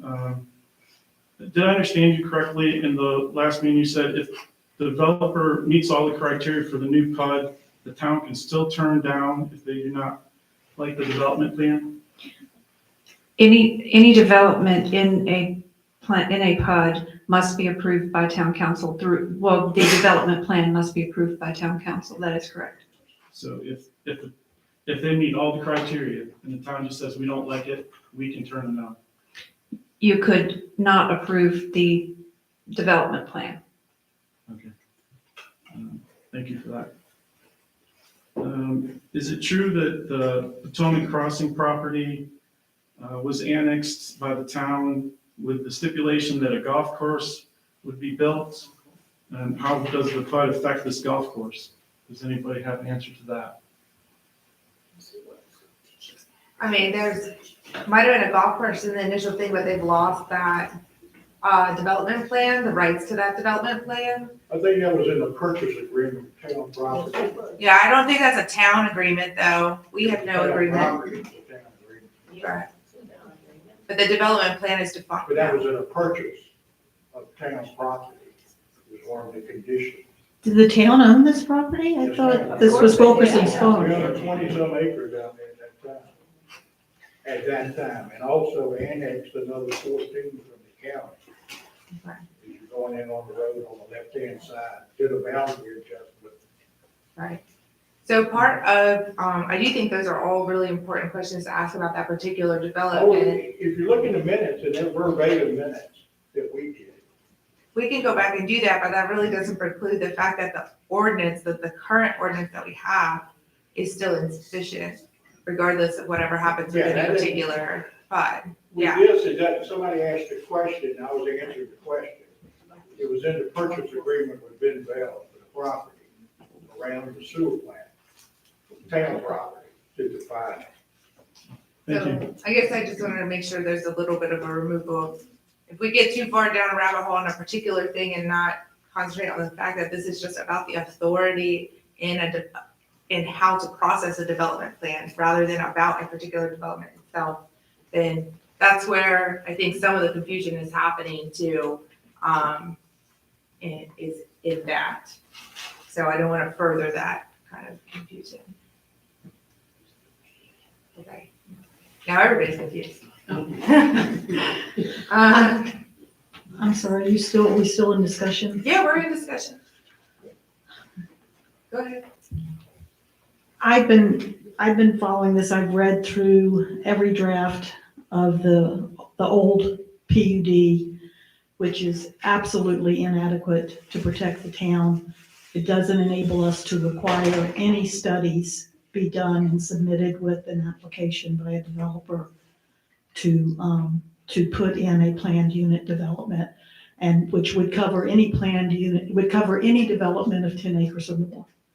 So we're not talking about a big piece of property necessarily. This big piece of property could be sold off in parcels, and we could have multiple people that wanted to come in and do planned unit developments, because it's all zoned, it's all in the PUD zone. I don't understand my colleagues' confusion, because I feel like it's been spelled out at 6 meetings at least, over and over and over again, exactly why we're doing this. All of the details, the statement of intent, and most importantly, these additional requirements for the application to be approved. We've never had anything like this required of a developer before to submit a development plan. They have to do a traffic study. They have to do a fiscal monetary impact analysis. They have to provide architectural elevations of any of the structures that are going in there. They have to do an environmental impact. They have to provide an environmental impact assessment. They have to assess municipal services impact, how a development is going to impact our services, such as, but not limited to, emergency services, utilities, law enforcement, education, and infrastructure. Additional studies as may be required.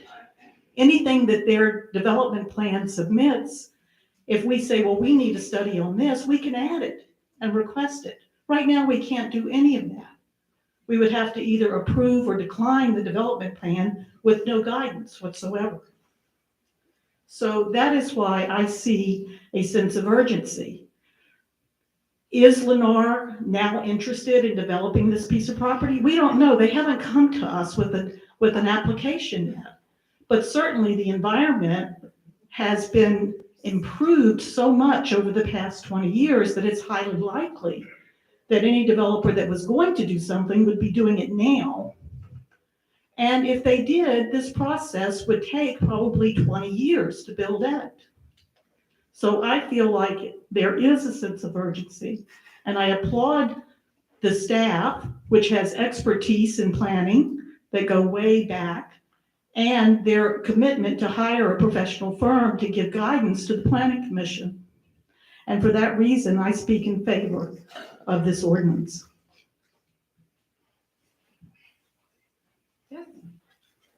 Thank you. Tom, you look like you were looking, Am I- if you would like to be. I want to echo what Karen has said in terms of compliment to Berkeley Group and Town Council. I think this presents a vast improvement over what we have. But, and this is the but, I have no objection to mixed-use development as well. But I would like to point out that in our current ordinance, overall density of residential units shall not exceed 8 dwelling units per gross acre. So we are looking at a draft which would permit multiple family dwellings up to 25 dwellings per acre. And I would suggest to you that therein lies a major philosophical issue that transcends the parameters of this proposed ordinance. I have no objection to mixed use. I think it makes sense. But the devil is in the balancing of those details. And I would suggest to you that I sat here on several other issues listening to balancing residential and commercial property parameters. And unless we, again, unless we come up with some guidance on what we're looking to do, and not on we hit it on a case-by-case basis, and it doesn't work. But I'm suggesting to you that I'm wary of the unintended consequences of going from 8 units per acre to 25 units per acre. So can I repeat that? Because the 8 units per acre has no other stipulations. It's just 8 units per acre, period, of the tract of land. While this ordinance actually says that the maximum residential density for each housing type shall be calculated based on the total area within the PUD allotted to that housing type and excludes the commercial and undevelopable land areas. Like in that instance, let's say you take 100 acres and you have an RPA that's 100-foot buffer. You delete that, you delete 20% for the open space requirement, it's up to 20% of commercial space, but let's say they don't go that far. Let's say it's another 10%. You've actually taken that 100 acres down to half. And so when the density requirement is based instead of generically on the total amount of acres that you own, but instead purposefully on the cluster of amount of acreage that is developed per that housing type, it does reduce it down. And if you go to Virginia Beach or some of the other places that have, much higher density than us, they're really at 36 units an acre, 36. And that's significantly higher than this. So I think in the quick look, you just see 8 units per acre and then see 25 units per acre. But when you don't add that context in of the fact that you're actually reducing the amount of acreage that's in that calculation, it comes down a lot, because otherwise you could have on 100 acres, 800 houses. I mean, that's a lot, right? So it still is comparable to that. When I did some of the preliminary math of like a what if scenario, right? Because we don't know. So all we have is just to guesstimate. And, we have an incentive in this to mix housing types, which is really important on our comp plan. Our comp plan says we have single family homes and only single family homes for the majority of it. And we have an aging population, a population in which maybe is looking to downsize. Is maybe looking for less maintenance in their home. Is maybe looking for not as much of a yard. And I'm looking at Ms. Brubaker because I know you have, and that you enjoy that lifestyle. And my grandparents did in the same space. And that we have a very limited quantity of that. And that was, we're looking at the population age basis that we had, and these people who are living out in their homes and they're not able or really want to take care of that level anymore. So adding a higher density, allowing for multiple types of housing, whether it's townhouses, like, Mr. Munker, like you have also done, I guess, there's probably lots of examples of that in this room. It's actually partially accommodating also this older age bracket that we have and we know and we love and accommodating a multi-family, multi-generational living here in town. So I just want to be, just don't take that blanket 8 unit per acre and compare it to 25 unit per acre because it's not quite fair to that. Madam Mayor, Yeah. we also need workforce housing. Workforce housing is generally thought of those people starting out in a career, our young people coming onto town staff, young people coming into the police force, young people coming into public works in our schools, young people coming into work in businesses. They want apartments. And in order to make apartments affordable, you have to have this kind of density. And that's what I see as one of the huge assets of this, is an incentive to put some apartments on this plot of land, not at all be single family, individual houses, detached houses. Probably not all affordable either here. But yeah. To be fair, can somebody tell me how many acres the golf course would have been? Because I don't know if we're comparing apples and oranges or apples to apples or not, because what if it was 300 acres or 200 acres of golf course? And now it's all open for residential. Does anybody have an answer? I don't know the answer to that question, but what I do know is the total acreage is just over 500. I think the number's 503. In Potomac Crossing. There are two areas in town, as you know, that are zoned PUD. Our total between the two is approximately 550, approximately. And I would say both those areas, one of the things that's really good about this new ordinance that was not required in the current ordinance that currently exists is an environmental impact study. And both of those properties will impact the environment in those places. I mean, they're both adjacent to water, directly going into the Potomac River, Monroe Bay, and the Chesapeake Bay watershed. And so the fact that that is now required is a very big plus as well, because what that's going to do in part of those impact studies and environmental analysis is going to reduce the number of acreage that can be developed into housing as well, because that can be included in that calculation, and that is in this ordinance, that those things don't count, that those acreages don't count. Madam Mayor, wasn't there also a change in the Chesapeake Bay Act that that some of this land that may have been developable before is no longer developable, would not be able to be developed? Is that? I don't know about changes in the Chesapeake Bay Act. I think it's based on sediment erosion controls. Okay, I mean, my point is that no, this new ordinance doesn't require a golf course, which seems a little impractical for a PUD to require a golf course in the first place, but it does require a minimum open space of 20%. Which is higher than the prior ordinance. Yeah, the current ordinance also does not require a golf course. So I'm not really sure why that's. And that was one interpretation by a planning commission member said to me, that it required a golf course. No, there's no mention of any golf course in the current PUD.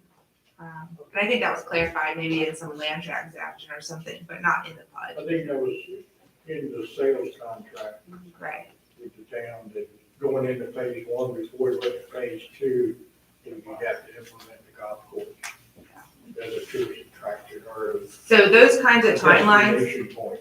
would generally be part of what's called the development plan, which would have to be approved by town council. Like to Councilmember Williams' question to Vivian is, is there an opportunity to say no to the development plan? The answer to that is yes. There absolutely is an opportunity to say no to a development plan. And it won't get a yes until it's perfect. Right? That's the great work of Mr. Will Nichols, I think. Yeah. Madam Mayor, also a point to Mr. Moniker's 25 units per and all that kind of stuff. It's regulated in here that was discussed in the planning commission that it has to be a 60-40 split as well. So they wouldn't be able to put 25 units per acre for every single acre.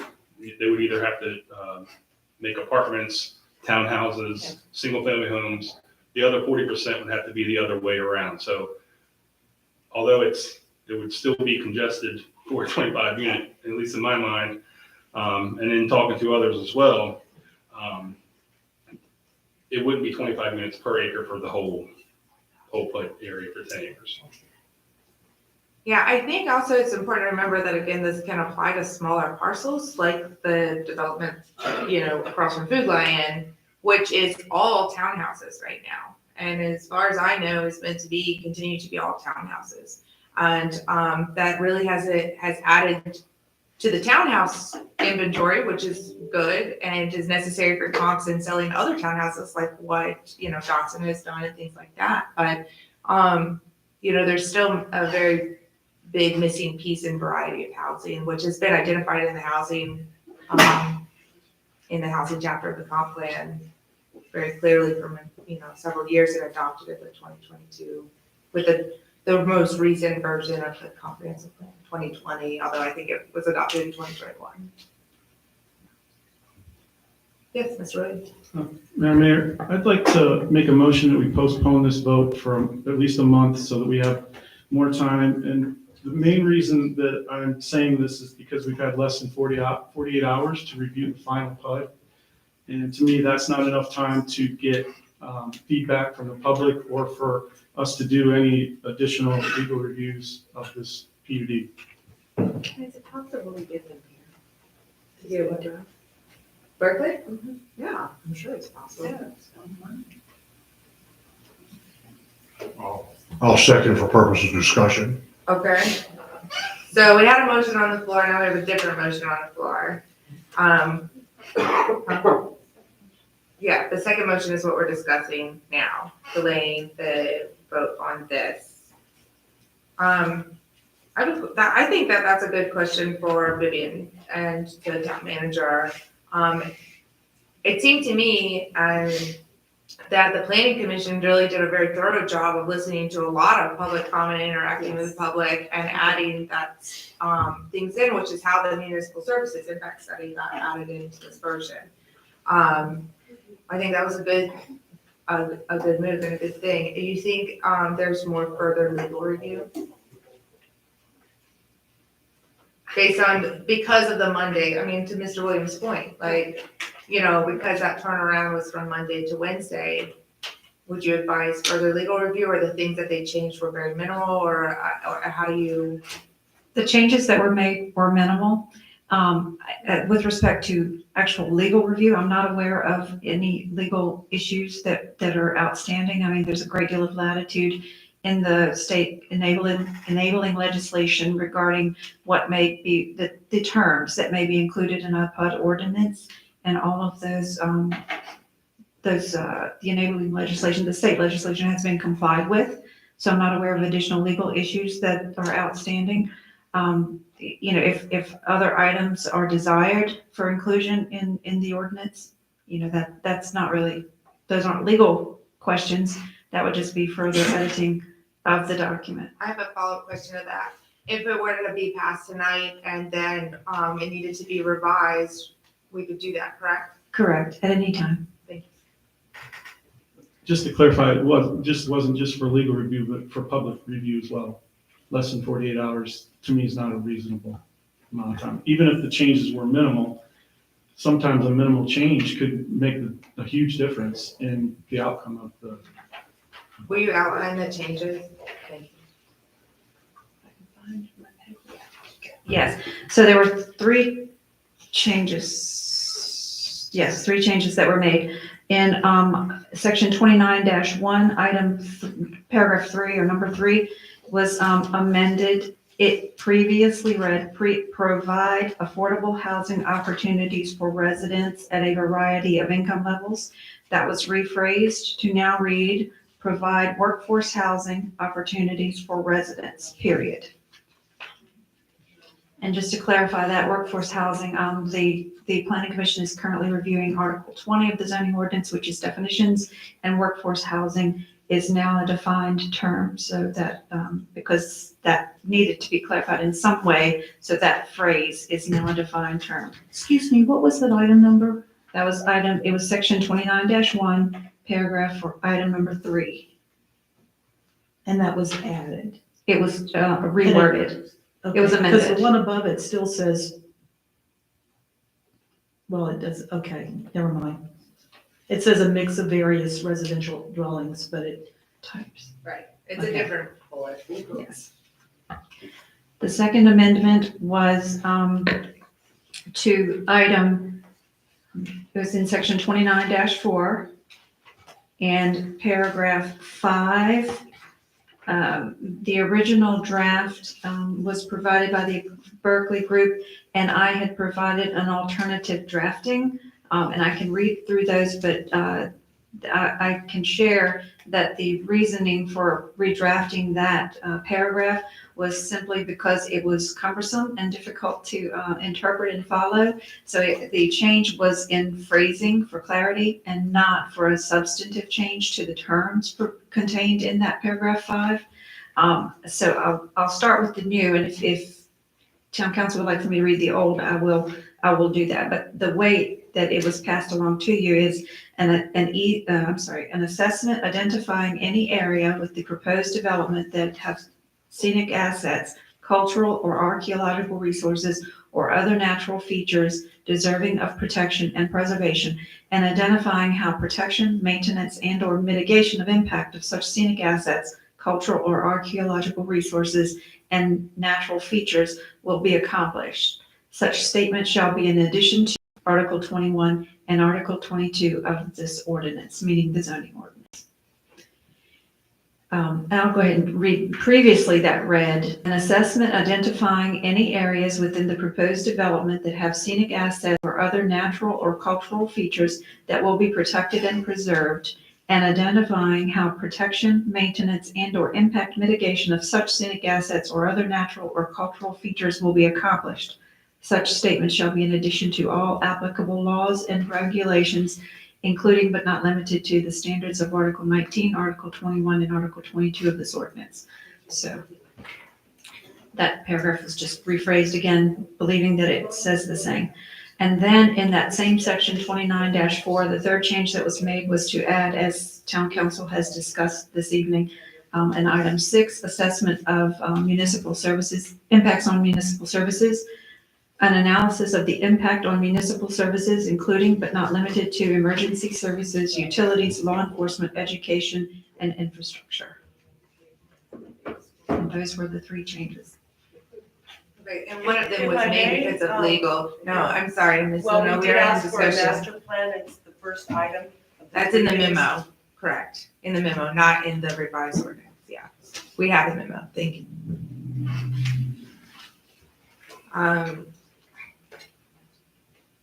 As far as delaying, the vote for it, the current rules right now are in effect. And I think that's just something to be aware of and considerate of. And, the current rules are, there has to be a development plan. And that anything in R2A or R4 zoning districts is good to go. That the, development size for a PUD should be 15 acres, that was reduced to 10, the new one. That it should not exceed 8 dwelling units per gross acre. That doesn't take out environmental issue areas or any of the other undeveloped property. It's just straight up 8 per gross acre.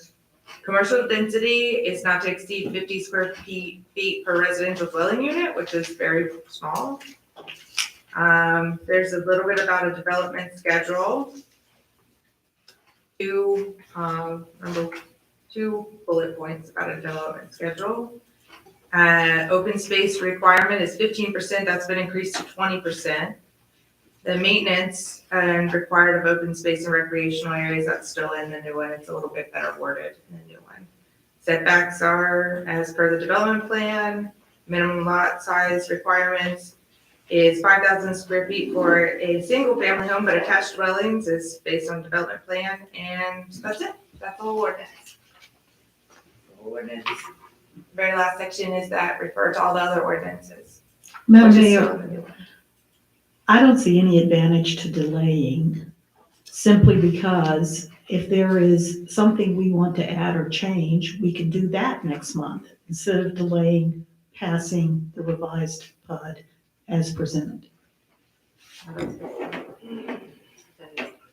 This is in the zoning ordinance, so it would have to go back through planning commission. I will say though, just for edification of the public, you do have in your current Article 19 of the zoning ordinance, it governs text amendment. It actually governs other things, but included in Article 19 is, it talks about when text amendments to the zoning ordinance are proposed. When that gets to planning commission, it does say that planning commission has 60 days to report back to town council. So that, just for edification, there is governance in your ordinance about that.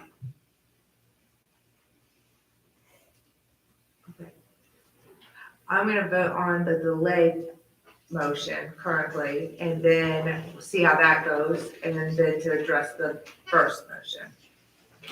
And the motion on the floor is to delay. I believe that was right. Is that right, Mr. Williams? Okay. Okay. No. No. Yes. No. All right, so that does not pass. So now the motion on the floor is to do it with the planning commission's edits, as proposed. Huh?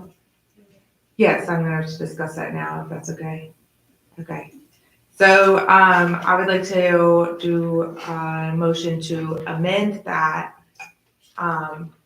propose amending the version that the planning commission has given us, because, the current PUD ordinance refers you to two other residential zoning ordinances and says you can do whatever you want that those other zoning ordinances have.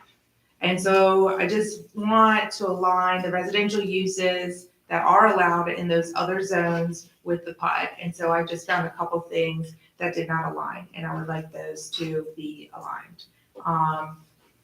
Just for congruency and for, the documentation to be accurate.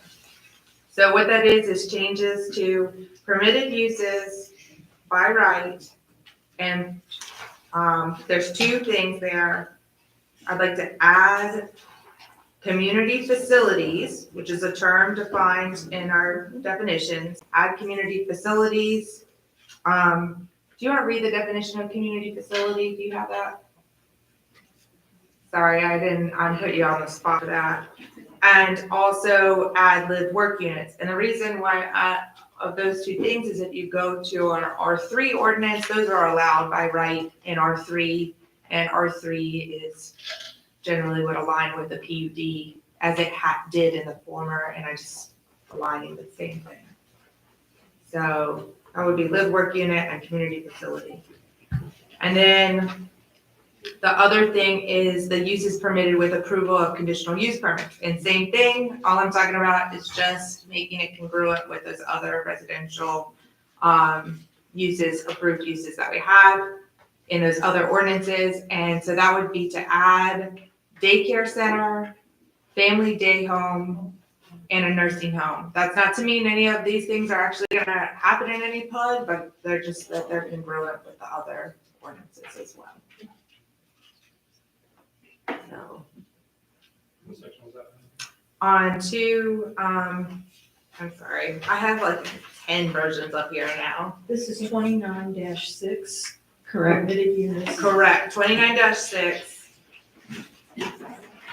Under permitted uses, adding community facility and live work units. And under conditional uses, adding daycare, family, day home, and nursing home.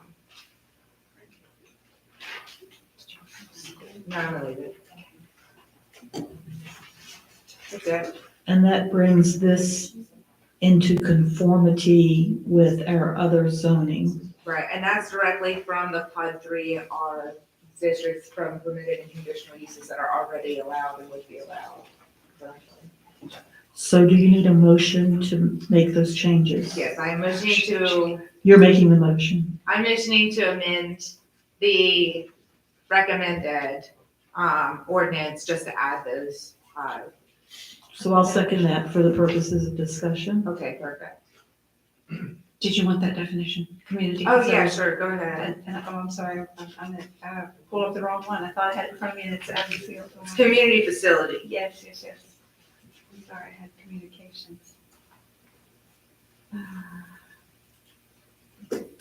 My apologies.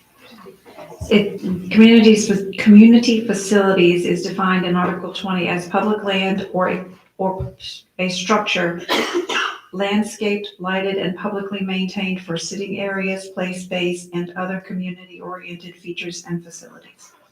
And the main reason that's, other than just congruency, is you already have outdoor recreational areas, you already have those other things for that, it's just to keep in line with the rest of that. And then, of course, the live work units, which is a permitted use in the other R3. And again, Madam Mayor, any of these things would have to be presented with the development proposal, right? Yes. And we correct. have to approve that. Yeah. These aren't to say that any of those things, that there's any, like, that they have to be in it. There's not like, just because they're permitted to put that, doesn't mean that they have to put it. I'm just saying that we're adding to the list of the things that could be permitted. And I'm mainly just for congruency with the other ordinances, there's no other reason for that. There's one part in the other ordinance that I am not recommending to add, and I think because it creates additional confusion, and that is a small commercial space under 5,000 square feet in a permitted use, and a large commercial space over 5,000 square feet in a conditional use. And the only reason I'm not doing that is because you already have offices, you already address those other things, and that doesn't directly link to definitions. And so I'm just trying to be clear and concise about that. Is there questions on that? We're in discussion on the addition to that. No. Okay. Yes. I don't necessarily disagree with those things, but I personally would have preferred that those were submitted to the planning commission for Monday's meeting so that the public could have given their feedback, but that's just my personal opinion.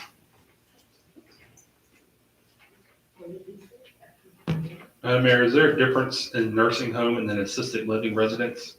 Yes, they're different in our definitions. I didn't know that, so I was asking. Yeah, I know, isn't that weird? And they're governed differently. A nursing home is usually skilled nursing care and it has higher requirements than an assisted living home. And I know this because of 4 elders that have been through that process before they passed.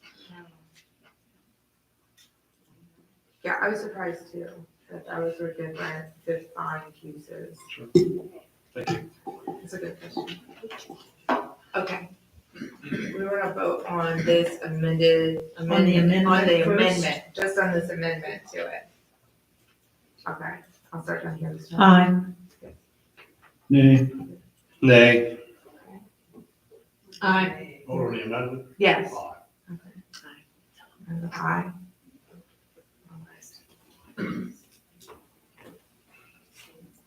And then now we will go back to the original discussion, which is the vote to approve as with the now approved amendment. Pardon me, Mayor, for clarification, were those added as by right?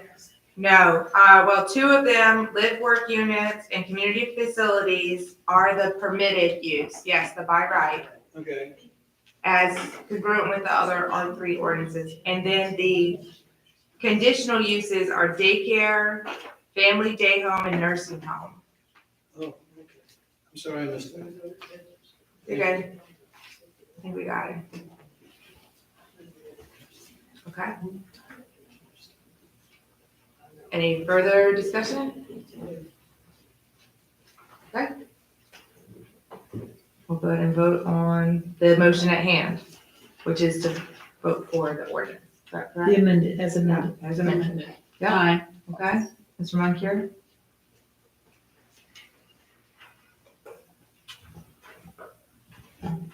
With great reluctance, because I believe this does improve the existing ordinance legally. But with great reluctance, because I believe we are opening up a Pandora's box of unintended consequences in subjecting the town to uneven and schizophrenic development. But with that, I'll vote Aye. Aye. Nay. Mr. Aguirre? Aye. The motion passes. All right, so at least we have an updated ordinance. Nothing else has happened yet, but we have an updated ordinance.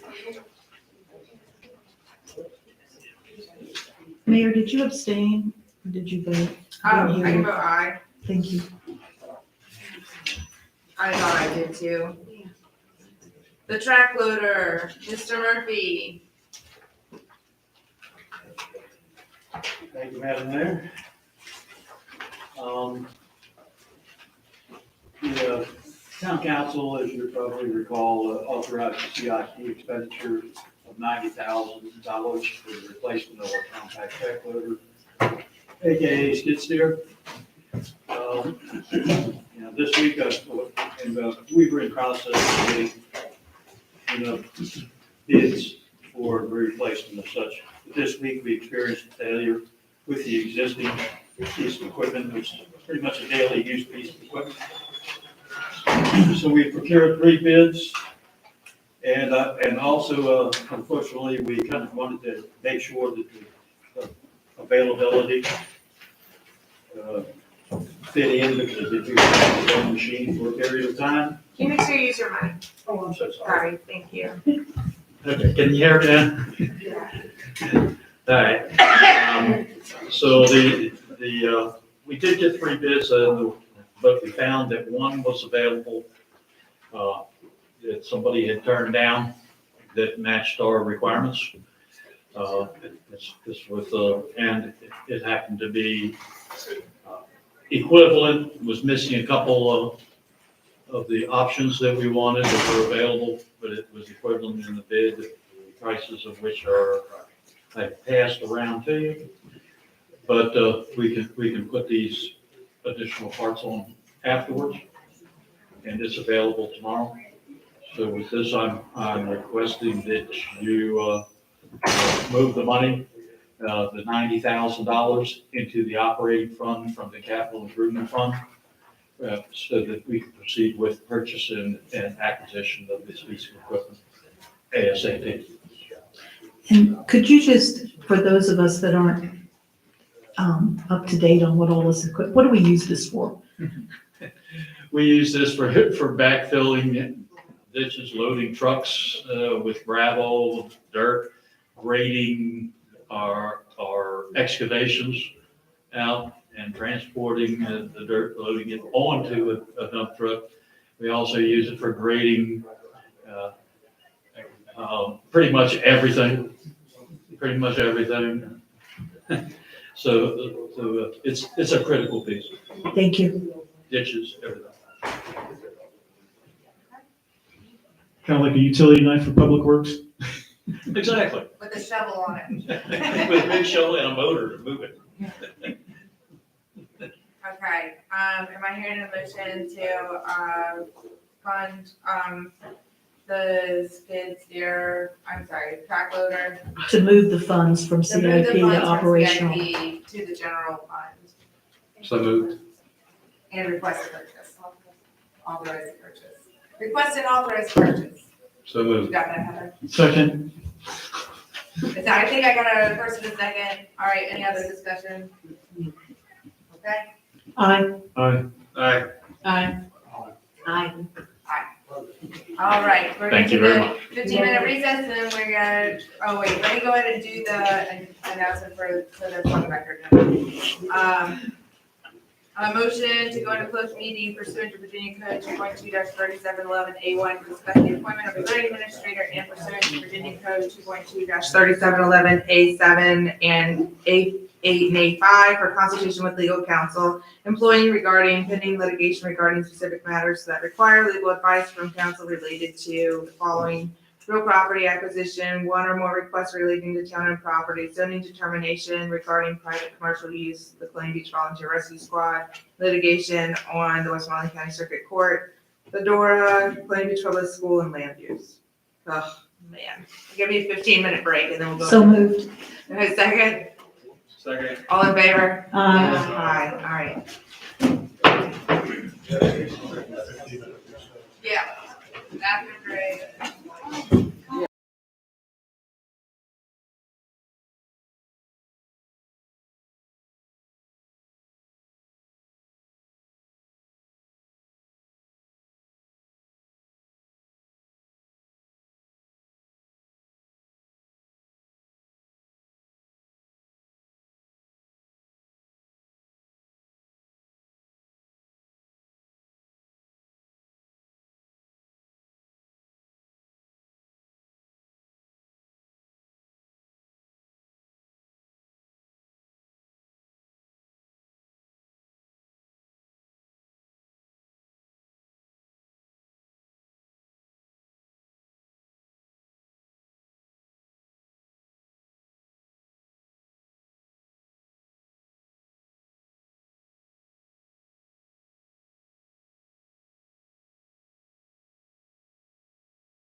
What are you doing? Are you back, are we back on? Are we good? We're good. Okay, sorry. I'm just trying to get out of here. Okay, do I have a motion to certify that only, public business matters as addressed in the, motion to go into closed meeting were discussed during closed meeting? I don't have the rest of that. That only lawfully exempted items were among those discussed and that no action was taken in closed meeting. And no action was taken in closed meeting. Do I have certification of that? No. ISO certified? I so certify. ISO certified. ISO certified? So sort of, ISO certified. Do I have a motion to, approve Ms. Darlin Orr as Darla, or as the acting zoning administrator? So moved. second. All in favor? Aye. Aye. Okay, everybody's good. Do I have a motion to adjourn the meeting? Second. All in favor? Aye. Out of here. Okay, Robin and Kenny and I are going hiking with me this fall, cemetery. Anybody else wants to come along as well? Yeah, you're gonna have to notify, you're gonna have to notify. No, I said the fall.